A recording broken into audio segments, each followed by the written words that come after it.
Olá pessoal, vamos à nossa quinta aula sobre morfologia, ou seja, o estudo da palavra relacionado com sua formação. No caso, essa aula será voltada para o estudo dos pronomes, a sétima classe de palavras. Na aula sobre verbos, cheguei a mencionar alguns dos pronomes, no caso os pronomes pessoais do caso reto. Eu, tu, ele, nós, vós, eles. Para definirmos o pronome, vamos usar o conceito da mini-gramática de Hernani Terra. Segundo ele, o pronome é a palavra variável em gênero, número, pessoa que representa ou acompanha o substantivo, indicando sua posição em relação às pessoas do discurso ou situando-o no espaço e no tempo.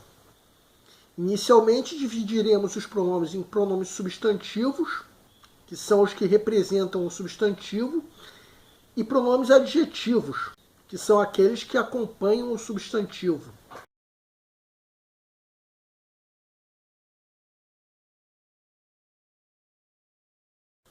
Chamamos de pronome pessoal os pronomes substantivos que representam as pessoas do discurso. Eles são divididos em duas categorias. Primeiro, os pronomes pessoais do caso reto, que desempenham a função de sujeito que flexiona o verbo e são classificados em número e pessoa de acordo com o quadro que se segue. Assim como os verbos, os pronomes pessoais do caso reto são classificados em singular quando se referirem a apenas um elemento ou em plural quando se referirem a mais de um elemento. Em primeira pessoa, quando se referirem à pessoa que está falando. Em segunda pessoa, quando se referirem à pessoa com quem se está falando. E em terceira pessoa, quando se referirem à pessoa de quem se está falando. Em segundo lugar, os pronomes pessoais do caso oblíquo, que desempenham a função de complemento verbal de acordo com o quadro que se segue.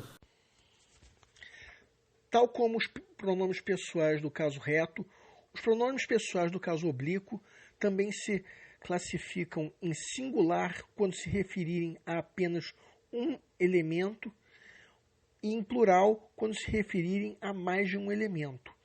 Em primeira pessoa, quando se referirem à pessoa que está falando. Em segunda pessoa, quando se referirem à pessoa com quem se está falando. E em terceira pessoa, quando se referirem à pessoa de quem se está falando. Chamamos de pronomes oblíquos átonos aqueles que são pronunciados sem força, como me, te, se, o, lhe e por aí vai. Já os pronomes oblíquos tônicos são aqueles que são pronunciados com força, como contigo, consigo, ti, si. Os pronomes oblíquos o, a, os, as, quando colocados após formas verbais terminadas em RSZ, devem ser escritos lo, lá, los, las. Como exemplo disso, podemos ver as seguintes frases. Preciso encontrá-lo, angústia, fila, chorar. Esses mesmos pronomes, quando seguirem formas verbais terminadas em m, ão, oin, devem ser grafados na, no, nas, nos. Exemplo disso é na frase as ordens, deem-nas com precisão.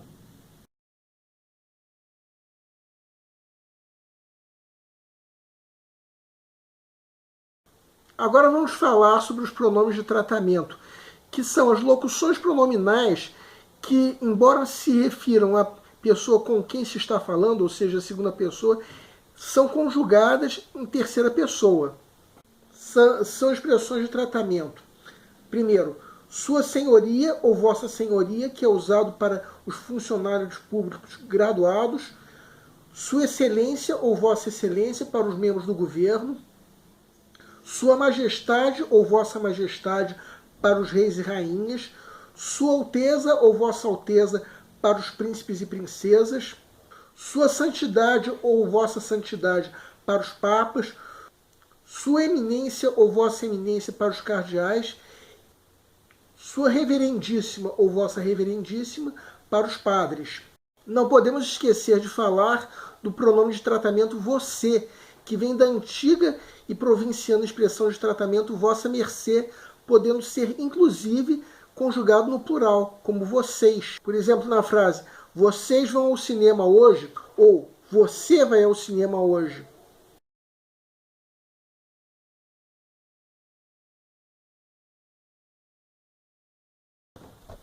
Agora vamos falar sobre os pronomes possessivos, que são os pronomes adjetivos que dão uma ideia de posse, indicando o que pertence a cada pessoa do discurso.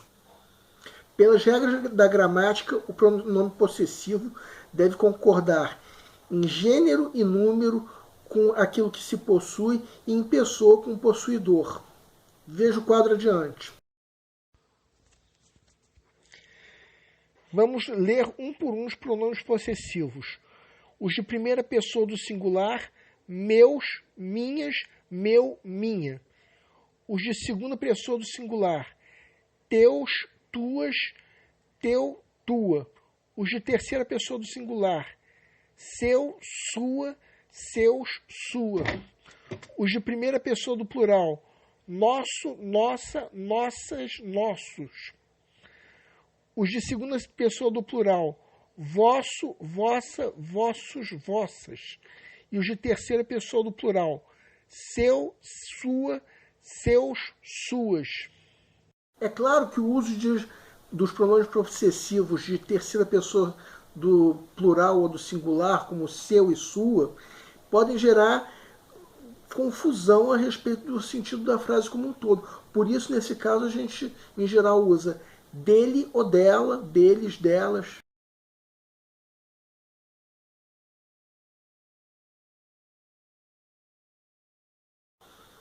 Vamos falar agora sobre os pronomes demonstrativos, que são aqueles que indicam a posição do referente em relação à pessoa do discurso. Segue o quadro com os principais pronomes demonstrativos. Pronomes demonstrativos de primeira pessoa, este, esta, isto. De segunda pessoa, esse, essa, isso. De terceira pessoa, aquele, aquela, aquilo. Deste lado estão os pronomes demonstrativos adjetivos. Deste outro lado estão os pronomes demonstrativos substantivos. Eu disse que esses pronomes que passaram no quadro que passou são os principais. Pelo seguinte, existem ainda algumas palavras que podem funcionar como pronomes demonstrativos, dependendo da frase. No caso das provas de concurso, deve-se considerar que tais palavras são pronomes demonstrativos, como nas frases chamei a que estava na frente. Reparem que nessa frase o a pode ser substituído por aquela, sendo, portanto, um pronome demonstrativo. Outro exemplo, na frase tais visões de mundo são assustadoras. A palavra tais poderia ser substituída por essas, que é um pronome demonstrativo. Então esse tais também é um pronome demonstrativo. Para localizarmos seres no espaço, usamos os pronomes demonstrativos de primeira pessoa para nos referir ao que está próximo a quem fala. Os pronomes demonstrativos de segunda pessoa são usados para se referir ao que está próximo a quem ouve. E os pronomes demonstrativos de terceira pessoa são usados para se referir ao que está próximo àquele de quem se fala ou que está distante de ambos os interlocutores. Por exemplo, nas frases esta bola em minha mão é de futebol. Esse livro em suas mãos é muito grande. Aquele cinzeiro que está na mesa é muito antigo. Para localizarmos eventos no tempo, usamos os pronomes demonstrativos de primeira pessoa para o tempo presente ou para algo próximo ao momento do enunciado. Os pronomes demonstrativos de segunda pessoa se referem a algo do tempo passado próximo ao momento da enunciação. Já os pronomes demonstrativos de terceira pessoa se referem a um tempo vago ou algo distante ao momento da enunciação. Por exemplo, na frase hoje nos encontramos, este dia foi muito feliz para mim. Ontem nos encontramos, esse dia foi muito feliz para mim. Antigamente não havia relógios. Naquela época usava-se o relógio de sol.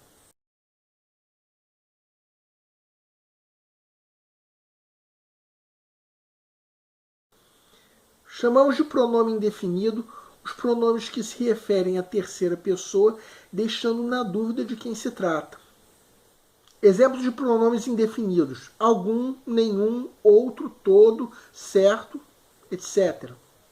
Esses que eu falei agora são os pronomes indefinidos variáveis, ou seja, aqueles que podem variar em gênero e número. Mas existem também os pronomes indefinidos invariáveis, como algo, alguém, cada, mais. Os pronomes indefinidos podem aparecer na forma de locuções pronominais, como cada qual, qualquer um.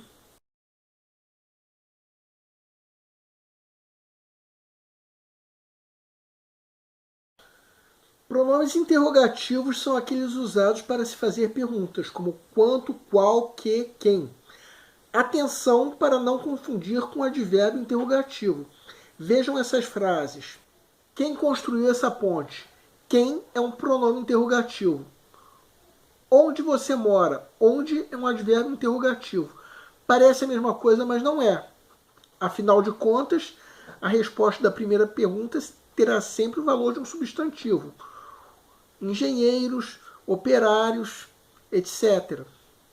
Enquanto a resposta da segunda pergunta terá sempre o valor de um advérbio de lugar. No Rio de Janeiro, em Botafogo, em Copacabana. Se mudarmos o advérbio interrogativo para quando, terá valor de advérbio de tempo.